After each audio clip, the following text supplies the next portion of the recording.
The Ottoman Empire is one of the largest and longest-running empires in history, spanning 623 years, from 1299 to 1922, and 3 continents, including the Balkans in southeastern Europe, Arabia and Central Asia, and coastal northern Africa.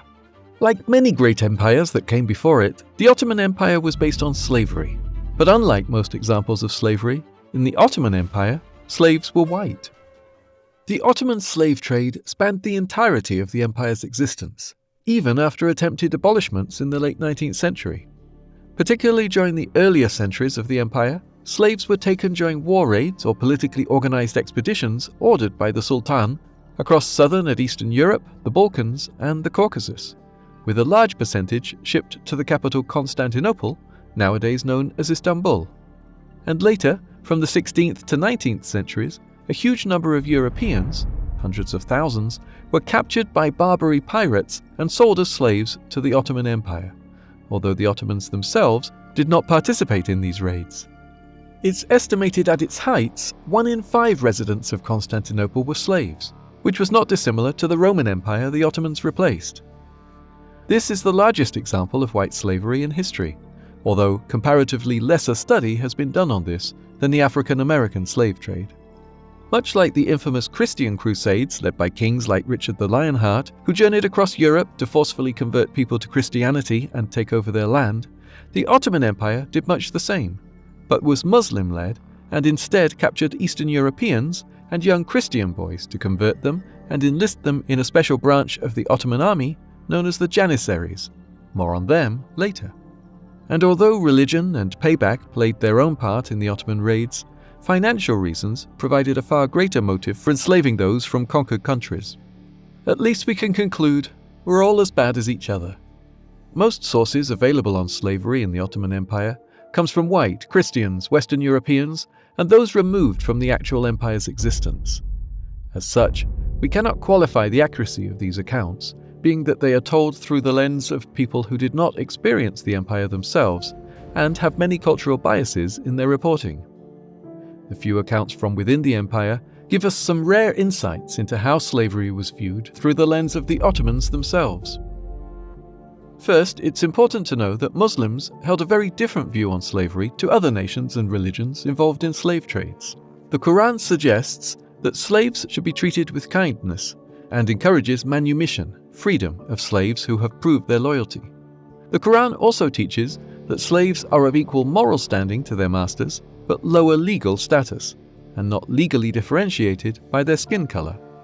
Despite this, though, those with disabilities and darker skin tones, coming from the sub-Saharan regions of Africa, often sold for a much smaller price than their fit, healthy, and white counterparts.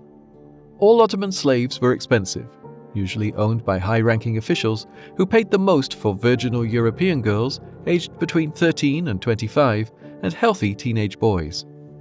But despite their expense, court records have shown that it wasn't just high-ranking officials who owned slaves. They were widespread in Ottoman society and worked domestically, agriculturally, in trade and in the military, or forced into sexual slavery. White women held positions in the household, usually seeing to higher-profile tasks around the home and caring for the ladies of the house, in contrast to their African counterparts who usually received the more menial of tasks. Meanwhile, the men often worked as laborers or farmhands. Domestic and labor slaves rarely remained slaves their whole lives and could use their years in slavery to socially mobilize themselves. Further court records show that citizens of the Ottoman Empire lived by certain Islamic ideals with regards to slavery, and that they often freed their slaves upon their, the master's, deaths, or, in many cases, before. Many experienced slavery for around 7 years if they were black and 9 years if they were white to prove their loyalty before they were freed and usually moved up the ladder in their field of work to become foremen or overseers, where they would become slaves with contracts, clients of their former masters, and receive wages. Evidence from Sharia court records showed these newly freed slaves were usually readily and willingly accepted into Ottoman society, particularly in smaller towns, and enjoyed a large degree of economic and social independence.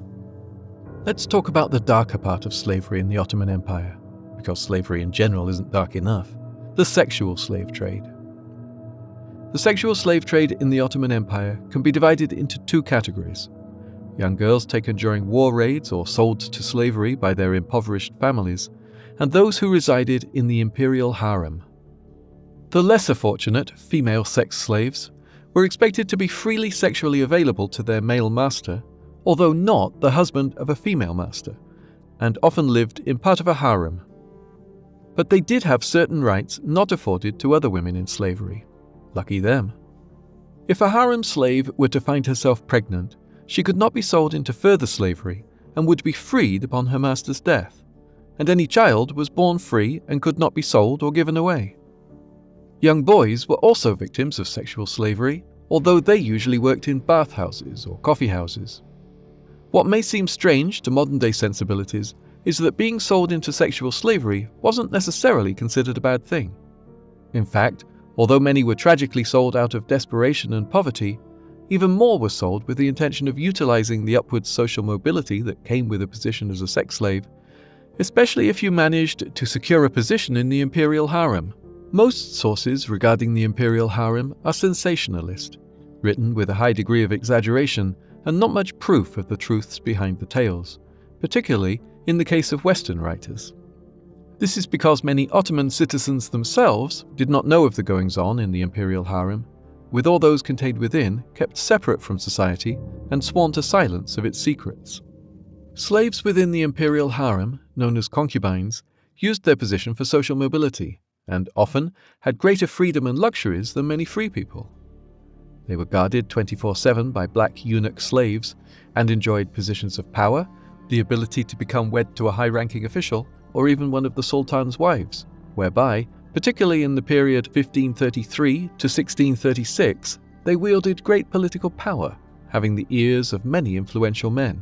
However, they were still slaves, forced, however visually willingly, to submit to the men around them whenever they desired, and without choice of their suitor. Limited sources suggest very few harem slaves were ever freed from their concubine positions. Let's go back to the 14th century and the young boys who served in the Ottoman military branch, the janissaries. The janissaries were young boys taken as blood tax, or devshirme, at the end of battles and assimilated into the elite Ottoman army. Their taking was justified by the Sultan as part of the Islamic law that said the Sultan was entitled to 1/5 of booty collected in battle, beginning with the third Sultan Murad I, who believed humans were a valid part of this booty.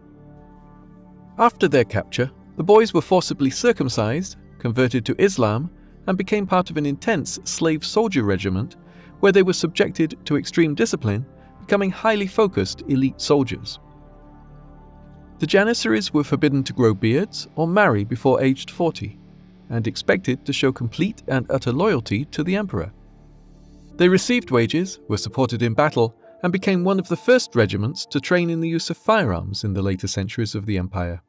In some cases, officials were even bribed by parents to take their children in the hopes of improving their socio-economic status. By the 1600s, the need for janissary troops outweighed the number of boys drafted, and devshirme-only conscription to the janissaries was abolished, allowing freeborn Muslims to join their ranks and capitalize on the potential to improve their socio-economic status. White slavery in the Ottoman Empire is not as black and white, pun not intended, as it seems in other areas and periods of time. Our lack of sources paints an incomplete picture of slavery and how slaves were treated in the empire, but what we do know creates a multifaceted and not wholly negative picture, as it does in the transatlantic slave trade. Enjoy learning about slavery and other dark parts of history? Like and subscribe for more weird and wonderful content.